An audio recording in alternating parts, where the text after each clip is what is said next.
Thumbnail jechuun maali? Thumbnail jechuun poostara viidiyoo jechuun kan bifa poosteraatiin viidiyoo keenya keessatti waa'ee maalii akka dubbatamaa jiru or namni tokko viidiyoo keenya sana irratti yoo tuqe waa'ee maalii akka inni daawwatu kan bifa poosteraatiin ibsu jechuudha. Waan hunda dura namni tokko viidiyoo keenya sana irratti tuqee akka daawwatu miinaa guddaa kan taphatu thumbnail yookaan poostara viidiyoo keenyaati jechuudha. Kanaafuu poostarri yookaan thumbnailiin viidiyoo keenyaa kan nama hawwatu or ammoo kan nama harkisu ta'uu qaba jechuudha. Viidiyoo irraa kana keessatti bilbila qofa fayyadamnee thumbnailii bareedaa kana or kana fakkaatu viidiyoo kennaaf akkamitti akka hojjennu isin agarsiisa. Haga dhumaatitti na faana tura.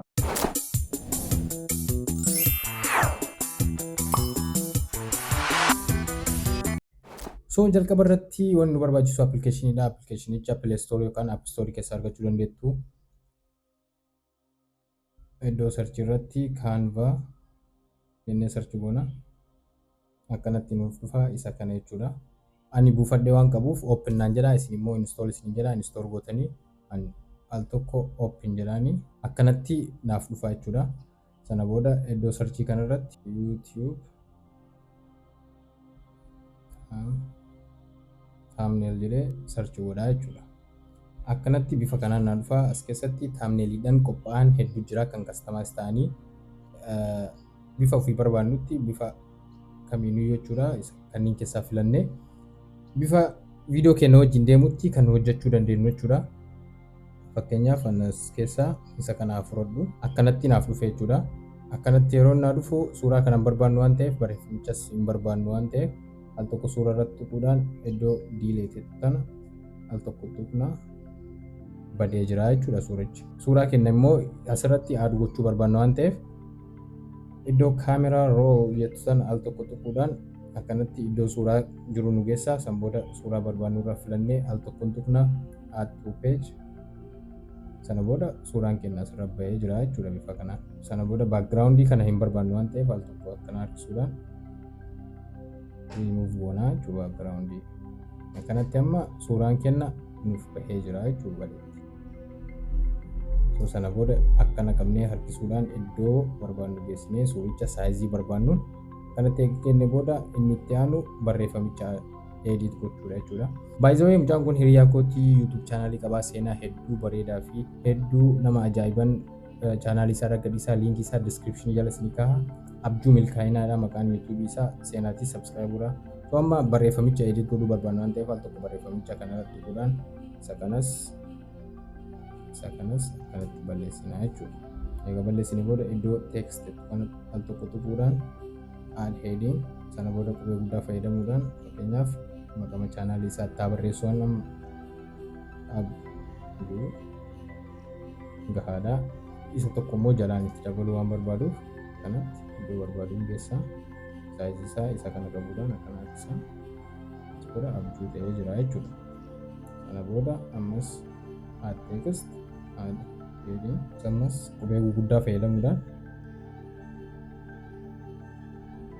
kanatti naaf dhufee jira jechuudha. Al tokko isarrattis tuquudhaan iddoo barbaannu geessine booda saayizii isaa kanatti guddisnaa jechuudha.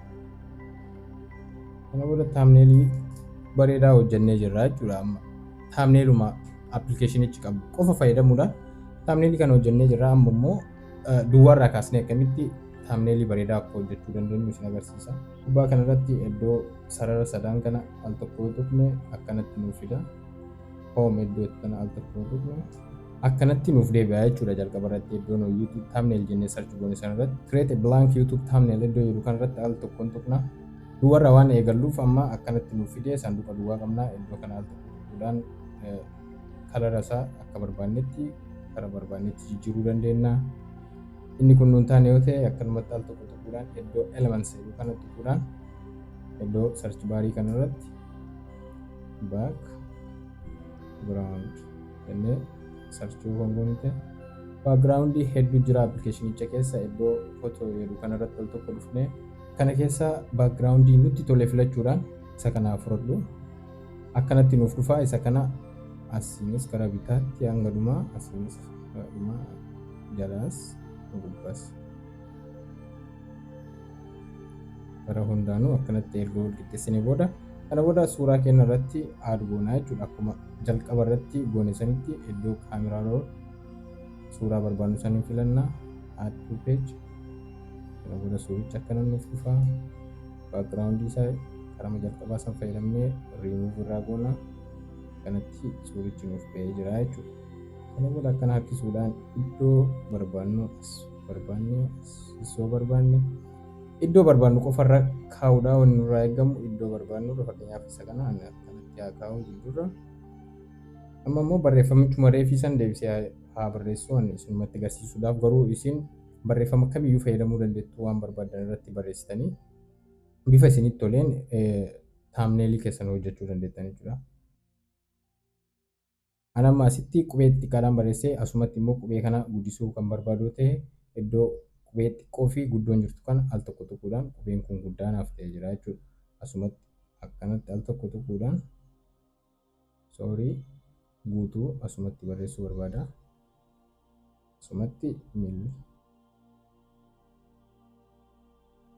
al tokko kanatti tuqee akkanatti naaf dhufee jira. Al tokko barreeffamicha irratti hin tuqaa. Saayizii isaa akkanatti hamma barbaadu saniin gahaa jechuudha. Saayizicha egaa akkana sirreessee fakkeenyaaf amma bifni gurraachi kun suuraa keenyarraa mul'atu waan ta'eef background waliinis hin deemu waan ta'eef kalarii isaa jijjiirraa jechuudha.